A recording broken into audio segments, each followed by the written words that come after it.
Hi, I'm Ben Greenfield, the Get Fit guy from quickanddirtytips.com, and today I'm going to show you the 5 best exercises for getting a flat stomach.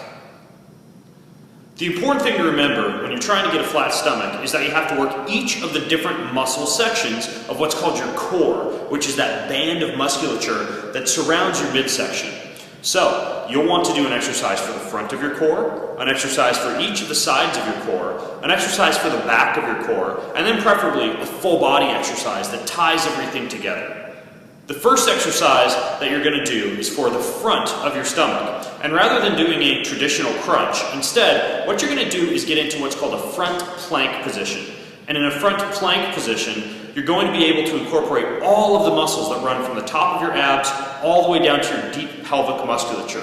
You'll simply get into a position where your elbows are underneath your body and your weight is supported on your forearms. Keep your abs tight and imagine that you have a zipper going from your belly button all the way up to the center of your stomach. You can hold that plank position, or if that's too easy for you, you can alternate tapping each foot as you stay in the front plank position.